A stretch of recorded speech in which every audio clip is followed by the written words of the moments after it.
పాలస్తీనా వివాదం ఏదో దేశానికి సంబంధించినటువంటి అంశం కాదు, లేదా అది ఇజ్రాయెల్ పాలస్తీనాల వివాదం కాదు.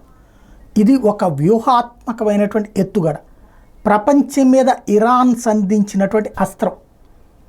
పక్క దేశాల మీద దాడులు చేసి అక్కడ వాళ్ళని ఎత్తుకుపోయి దాని గురించి చర్చిద్దాం, అప్పటిదాకా యుద్ధం చెయ్యొద్దని బెదిరించేటటువంటి ఒక కొత్త తరహా యుద్ధతంత్రం, గెరిల్లా యుద్ధతంత్రం.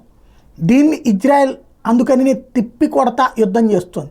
అయితే ఇప్పుడు పాలస్తీనాకి సంబంధించినటువంటి ఒక మత ప్రబోధకుడు ఇచ్చినటువంటి ఉపన్యాసం పెద్ద ఎత్తున సంచలనం సృష్టిస్తోంది.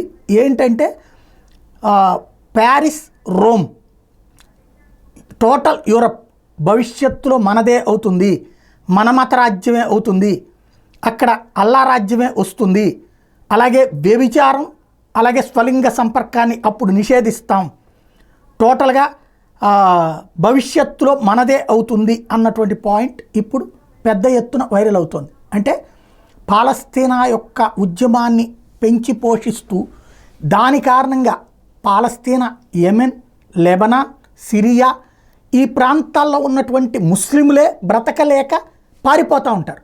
వాళ్ళు వెళ్ళేది యూరప్ దేశాలకి, ముస్లిం దేశాలైన అరబ్ దేశాలకు కాదు, వాళ్ళు వెళ్ళేది అక్కడికి వెళ్ళి ఏం చేస్తున్నారు, అక్కడ పాలస్తీనా అనుకూల ఉద్యమాలు చేస్తున్నారు. ఆయా దేశాలలో క్రమంగా వీళ్ళంతా పోలరైజ్, మిగతా ఏదైతే పాకిస్తాను, ఆఫ్ఘనిస్తాను ఇట్లాంటి వాళ్ళందరూ పోలరైజ్ ఆ దేశాలలో మతరాజ్యాలు తేవడానికి కృషి చేస్తున్నారనడానికి సాక్ష్యం బ్రిటన్లో జరిగినటువంటి పరిణామం. భవిష్యత్తులో ఇదే యూరప్ సమాజం మొత్తాన్ని కూడా చుట్టబోతున్నటువంటి అంశం.